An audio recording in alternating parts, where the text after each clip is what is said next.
redovito vježbanje i ljubavni život. Napisala i pročitala Nika Boneti. Što se stvarno promijeni kada žena počne redovito vježbati? Postoji jedna zanimljiva stvar koju primjećujem kod žena koje počnu redovito vježbati. Kreću vježbati s mišlju kako će promijeniti tijelo ako dosegnu neki svoj zamišljeni, željeni cilj. Ali onda se dogodi nešto puno dublje. Nije svaki ostvareni cilj smisao i ne ispunjava svako ostvarenje trajno.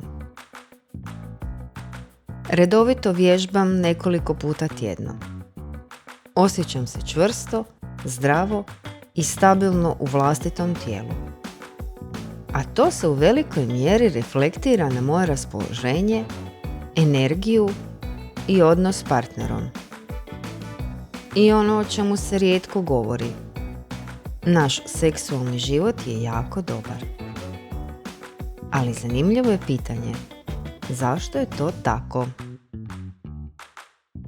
Prije sam i ja mislila da je vježbanje samo stvar mišića, kondicije i zdravlja. Ali kroz vrijeme sam primijetila nešto drugo. Kad se tijelo redovito kreće, ne mijenja se samo forma tijela. Mijenja se osjećaj koji imamo prema vlastitom tijelu.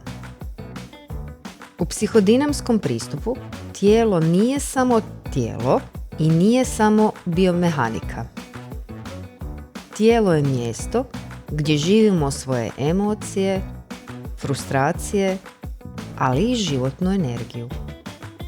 Kada se tijelo počne redovito kretati, događa se nešto zanimljivo. Pokrene se i psiha. Pa na sebi počnemo primjećivati nekoliko važnih promjena.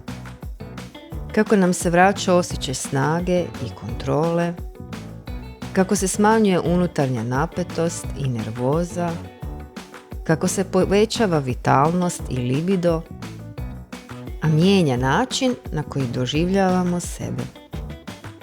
I tada slijedi ugodno iznenađenje. Žena se više ne osjeća samo funkcionalno, nego živo. U mojoj grupi vježbanja promatram još nešto dirljivo. Sve su to žene koje imaju obitelj, malu djecu, posao i vode domaćinstvo. Svaka od njih drži do sebe i to pokazuje kroz to što ipak uspijevaju pronaći vrijeme i snagu da naprave nešto dobro za sebe. Ne zato što im je to cilj samo po sebi, nego ispunjenje smisla donosi brojne dobrobiti za njih i za njihove obitelji. A djeca koje ih gledaju posredno uče o životu, o zdravlju i tijelu. Jer kad se osoba osjeća živo u vlastitom tijelu, to se vidi u svemu u svakodnevnici. U raspoloženju, u kreativnosti, u odnosima i vrlo često u seksualnosti. Logoterapija je jasna u vezi toga. Tijelo i psiha nisu nikada odvojeni sustavi, nego ih uvijek moramo njegovati zajedno. Nikada ne može ići jedno bez drugog. U tom smislu, slika postaje jasna.